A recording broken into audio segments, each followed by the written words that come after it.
मेरठ कांड आपने सुना ही होगा, उसके बाद फिर औरैया का कांड, उसके बाद फिर कुछ दिन पूर्व रायबरेली में भी एक कांड हुआ था। आज हमारे साथ गुरबख्शगंज थाने के क्षेत्र के एक पीड़ित आए हैं जो अपनी पत्नी से काफी पीड़ित हैं और आए दिन इनकी पत्नी इनके साथ मारपीट करती है और जान से मार देने की धमकी देती है। हमारे साथ वो पीड़ित पति है, सीधा उसी से बात कर लेते हैं। नाम क्या है आपका? हमारा नाम कमलेश चंद्र शर्मा है जी।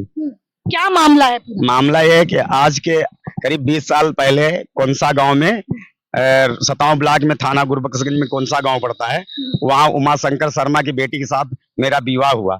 विवाह के बाद से ही वो हमारी माँ से लड़ना, हमारी माँ आपका विवाह मतलब शादी को कितने साल हुए? 20 साल हुए। 20 साल हुए? हाँ 20 साल हुए।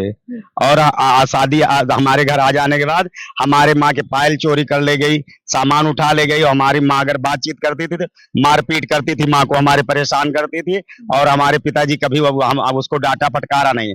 उसके बाद जो समझाया बुझाया, अगर उसी साल में साल 1.5 साल के अंदर एक बच्चा पैदा हो गया और वो बच्चे को छोड़ करके अपने गांव चली गई और मेरे ऊपर 498 दहेज उत्पीड़न दहेज एक्ट का मुकदमा हमारे ऊपर दर्ज करवाया। दर्ज करवाने के बाद वो बच्चे को किसी तरह हमारी बहन जो है पालती रही, बहन ने पाला। उसके बाद बहन की शादी कर दिया। उन्नाव जनपद में नवाबगंज गांव पड़ता है। फिर बहन के यहाँ बच्चा ले आए, फिर हम पालते रहे, हमारे पिताजी लुधियाना में रखा। उसके बाद बच्चा 18-19 साल का हो गया। जब करीब 15 साल का ही था तो एक बार ये फिर चली आई जबरदस्ती। तो लोगों ने कहा कि इसको रहने दो और हमारे पिताजी वगैरह कहा इसको घर में रहने दो, नहीं बच्चे को कौन देख देख करेगा। उसके बाद फिर हमारी माँ को मारपीट करने लगी, माँ को मारा पीटा। जब फर्स्ट कोरोना चालू हुआ, प्रथम कोरोना चालू हुआ, हम यहाँ नहीं थे, पंजाब राज्य के लुधियाना डिस्ट्रिक्ट में थे। जब खबर मिली वहां से आए तो माँ को इलाज पानी करवाया, लेकिन उसकी मारपीट से हमारी माँ बची नहीं, खत्म हो गई। उसके बाद जो है तब भी हमारे पिताजी कुछ नहीं कहा उसको, अपनी बहू को। उसके बाद जो है फिर चली गई। चली जाने के बाद हम लुधियाना चले गए, हम बच्चा अपने पाल ले गए और बच्चा को फिर दोबारा यहाँ घर किसी के द्वारा भेज दिया, घर में ही था। तो ये फिर जबरदस्ती हमारे घर आ गई और रहना चालू कर दिया और कहा हम तुमको डरते वरते नहीं। उसके बाद थाने में शिकायत किया तो कहते कि तुम्हारा इसका डाइवोर्स का तलाक का मुकदमा नहीं हुआ। हम क्या करें, पति पत्नी का मामला।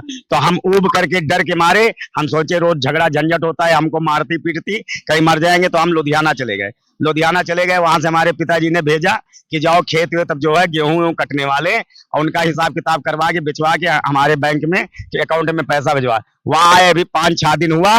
5-6 दिन में हमारी औरत और बेटा दोनों डंडों से हमको 2-3 बार मार चुके। तब भी हम नहीं शिकायत कहीं किया, लेकिन जब जाना कि जान से मार देंगे, जान से मारने की जान से मार देने की धमकी देते कि माँ बेटे हम दोनों मार डालेंगे और तुमको कोई नहीं बचाएगा, कुछ नहीं करेगा। तो अपने थाना जो आपका गुरबख्शगंज वहाँ पे कंप्लेन? हाँ कंप्लेन करने गए तो हमारे बगल में हमारे चाचा से विवाद चलता है, जमीनी विवाद।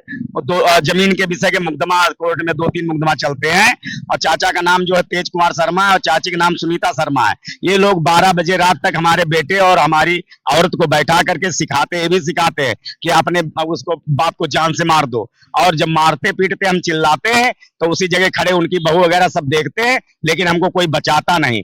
आज आप कहाँ आए? आज हम यहाँ पुलिस अधीक्षक कार्यालय आए हैं। साहब से मिले? हाँ साहब से मिलने आए, साहब से मुलाकात नहीं हुई है आज छुट्टी होने के कारण। तो हमारी सुरक्षा किया जाए और हमारी पत्नी और हमारा बच्चा हमको जान से मार देगा। और पिताजी से शिकायत करते तो वो कुछ बोलते नहीं। तो रहते कहाँ है अभी आप? कहाँ, किसी और के घर रहते हैं? जैसे लखनऊ चले गए, अपने कहीं दोस्त के यहाँ रुक गए या रेलवे स्टेशन में रुक गए और अपने इसी तरह किसी न किसी तरह हम रह करके 5 दिन टाइम काट रहा हूँ कि जब तक हमारी सुरक्षा न किया जाए तब तक हम बाहर नहीं जाएंगे लुधियाना। जिसको घर से हटाया जाए और यहाँ किसी प्रकार का फैसला किया जाए। हम थाना अध्यक्ष से मिले कि उसको कम से कम थाने में बुला करके डांट फटकार दो, समझा बुझा दो कि अपने पति को क्यों मारते हो, हमारे बच्चे को समझाया जाए।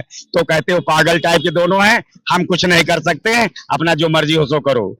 तो कहीं ना कहीं एक पत्नी का जो खौफ, जो डर, एक लाचार बेबस डरा हुआ अपनी जान की हिफाजत के गुहार लगाने के लिए आज रायबरेली पुलिस अधीक्षक के पास एक पति आया हुआ था। देखते रहिए IANA न्यूज, नीलम यादव के साथ। नमस्कार।